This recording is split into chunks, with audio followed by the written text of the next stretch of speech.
निर्माता, भारत के प्रथम कानून मंत्री,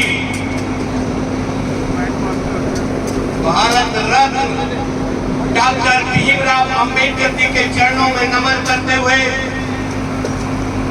तथा संत शिरोमणि गुरु रविदास जी के चरणों में नमन करते हुए हमारी संत श्री गुरु रविदास विश्व महापीठ के राष्ट्रीय अध्यक्ष एवं संस्थापक, 4 बार ज्वालापुर हरिद्वार से विधायक आदरणीय श्री सुरेश राठौर जी, मंच पर विराजमान मेरे समस्त संतगण और मेरे समस्त धरा पर विराजमान मेरे भाइयों बहनों, जैसा कि आपको विदित है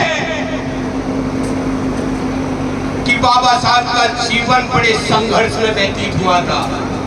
जब बाबा साहब शिक्षा ग्रहण कर रहे थे तो विद्यालय में कहा गया कि आपको अंदर बैठ के पढ़ने की अनुमति नहीं होगी। तो बाबा साहब ने कहा ठीक है, कोई बात नहीं, मैं फिर भी पढ़ूंगा। उसके बाद कहा गया कि बाहर भी बैठकर पढ़ने को कोई डांट पट्टी नहीं मिलेगी। फिर भी कहा गया कि मैं फिर भी पढ़ूंगा। शायद वो अपमान बैठ जाते तो शायद आज विद्वान नहीं बन पाते। उनका जीवन बड़े संघर्ष में रहा है। कहते हैं कि जिंदगी जीना आसान नहीं होता, कहते हैं कि जिंदगी जीना आसान नहीं होता और संघर्ष के बिना कोई महान नहीं होता। कहते हैं कि जिंदगी जीना आसान नहीं होता और संघर्ष के बिना कोई महान नहीं होता। और जब तक पड़े ना हथौड़े की चोट तब तक पत्थर भी भगवान नहीं होता, पत्थर भी भगवान नहीं होता।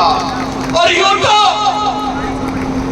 बड़े देश में बड़े बड़े राजपुरुषों की जयंतियां राष्ट्रीय स्तर पर मनाई जाती है, लेकिन एक ही शख्सियत ऐसी है, वो बाबा साहब, जिनकी राष्ट्रीय स्तर पर ही नहीं बल्कि विश्व स्तर पर जयंती मनाई जाती है। यूं तो होते हैं सभी आदमी, यूं तो होते हैं सभी आदमी, पर है वही आदमी जो आदमी के काम आए आदमी। यूं तो होते हैं सभी आदमी, पर है वही आदमी जो आदमी के काम आए आदमी। और जिसके चमन में आने से बाहर आए। जब बाबा साहब ने जन्म लिया था ना, कितनी बहन बेटियों ने मंगल गीत गाए थे। यूं तो होते हैं सभी आदमी, पर है वही आदमी जो आदमी के काम आए आदमी। और जिसके चमन में आने से बाहर आए और चला भी जाए तो पल पल उसी की याद आए, पल पल उसी की याद आए। ऐसे थे बाबा साहब भीमराव अंबेडकर। और 2 बात और कहूँगा छोटी सी, बहुत जल्दी में है, हमारे राठौर जी राष्ट्रीय अध्यक्ष जी को जाना है, बहुत जल्दी में है। मैंने उससे कहा 2 मिनट मेरी भी सुन लो। 3 मंत्र बाबा साहब ने दिए थे, शिक्षित बनो, संघर्ष करो, संगठित रहो, संघर्ष करो।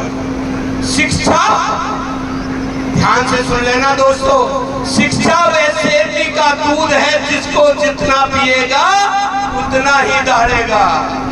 शिक्षा वैसे का दूध है। बाबा साहब ने 32 डिग्रियां, 9 भाषाओं का ज्ञान था।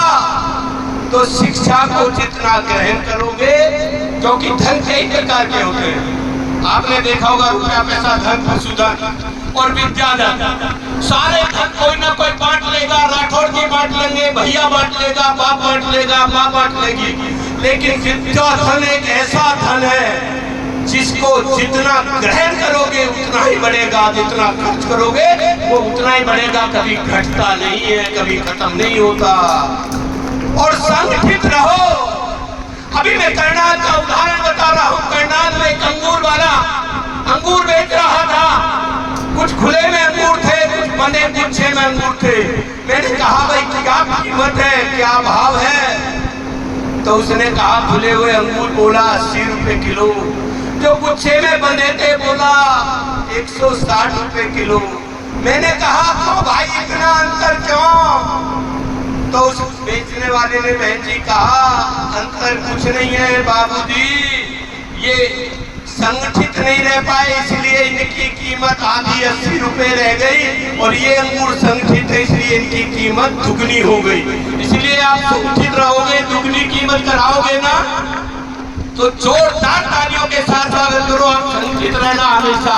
और बड़ा उदाहरण एक बात और बता दूं, झाड़ू आपने देखी होगी, झाड़ू तब तक सफाई का काम करती है, स्वच्छता का प्रतीक कहलाती है, और अगर वो भी बिखर जा, फूल जा, टूट जा, तो वही एक दिन डस्टबिन में डाली जाती है।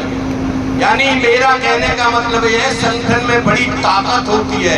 तो संगठित रहना, और ज्यादा बड़ा उदाहरण देखना तो मधुमक्खी के छत्ते को छेड़ कर देख लेना, आपको पता पड़ जाएगा कितना बड़ा संगठन होता है। और संघर्ष करने की बात यह है कि अगर संघर्ष भी करना पड़े तो आपस में लड़ाई वाद विवाद मत करना।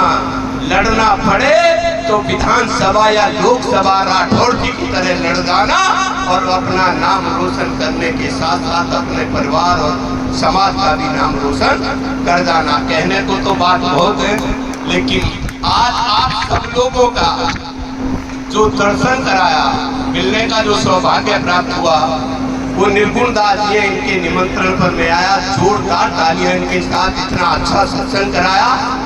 और 4 लाइन आपके लिए कहकर अपनी वाणी को विराम दूंगा। एक राजा के दरबार में, राष्ट्रीय अध्यक्ष जी, एक राजा के दरबार में राजा ने 11 सखियां, 11 हीरे, 10 हीरे नकली थे, 1 हीरा असली था। 11 हीरे डाल दिए और कहा, जाओ संतरी ये बात लगा दो, दरबार में घोषणा कर दो, जो असली हीरे को इसमें से पकड़ के दिखाएगा उसको राजपाट का 1/3 भाग दान दे दिया जाएगा। बड़े बड़े वीर योद्धाओं ने अपनी ताकत लगाई, लेकिन असली हीरे को पकड़ नहीं पाए। बहुत जल्दी में हूं मैं भी, अब असली हीरे को पकड़ नहीं पाए। लास्ट में एक विद्वान ब्लाइंड आता है, अंधा, पूरा अंधा था। वो बोला, राजा साहब मुझे अनुमति दीजिए, मैं असली हीरे को पकड़ कर दिखाऊंगा। राजा साहब बोले, अच्छे विद्वानों ने अपनी ताकत लगा ली, असली हीरे को पकड़ नहीं पाए, तुम अंधे हो, तुम क्या पकड़ोगे? वो विनती करने लगा कि राजा साहब मुझे एक मौका दीजिए। क्या राजा साहब ने मौका दिया, और उस अंधे ने उस असली हीरे को पकड़ के राजा साहब को सौंप दिया। राजा साहब बोले, अच्छा ये तो बताओ, राजपाट का 1/3 भाग तो आपको जाओ दे दिया गया, लेकिन ये तो बताओ आपने असली हीरे को पकड़ा कैसे? तो उसने कहा, राजा साहब, नकली हीरे की तासीर गर्म होती है और असली हीरे की तासीर शीतल होती है, इसलिए मैंने उसको पकड़ लिया। आप सब सत्संग में आए, शीतल हैं, असली हीरे हैं, आप असली हीरे हैं। इतने अच्छे कार्यक्रम में उपस्थित हुए हैं, जोरदार तालियां बजाइए अपने लिए भी। आप मेरे लिए भले ही कम बजाएं, वैसे मैंने देखा था भाई, मैं उत्तर प्रदेश का निवासी हूँ, लेकिन हरियाणा विकसित प्रदेश में कहा जाता, लेकिन तालियों में आपने वास्तव में कंजूसी बरती, आने में भी थोड़ी कंजूसी बरती, तो तालियों में भी आने में थोड़ी कंजूसी बरती। तो जोरदार एक बार अपने लिए ताली बजा दीजिए। और हमेशा संगठित रहना, शिक्षित रहना और संघर्ष करना। बाबा साहब के संत श्री गुरु रविदास जी के कोई एक भी उपदेश को अपने जीवन में उतार लेना, अपना और अपने नाम आप अपना रोशन कर जाना। जय भीम, जय भारत। अपनी वाणी को विराम देता हूँ। जब तक सूरज चांद रहेगा,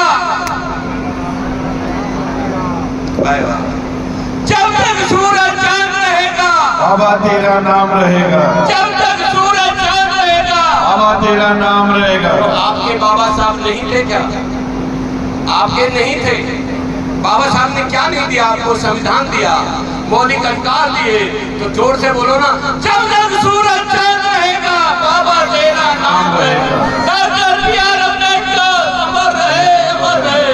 डॉक्टर बी आर अम्बेडकर अमर रहेगा। जब तक सूरज चांद रहेगा, बाबा तेरा नाम रहेगा। वास्तव में भाई मेरी ये शिकायत रहेगी, अगली बार हरियाणा में फिर उपस्थित होऊंगा, शायद ये शिकायत उन्हें मिलने देंगे। नारा बोलने में वास्तव में आप कमजोर हैं, थोड़ा अगली बार ताकत लगा के आना। और सबका एक बार उन्हें बहुत बहुत धन्यवाद, इन्होंने आपके दर्शन कराए, इनका भी बहुत बहुत धन्यवाद, आप सबका आभार।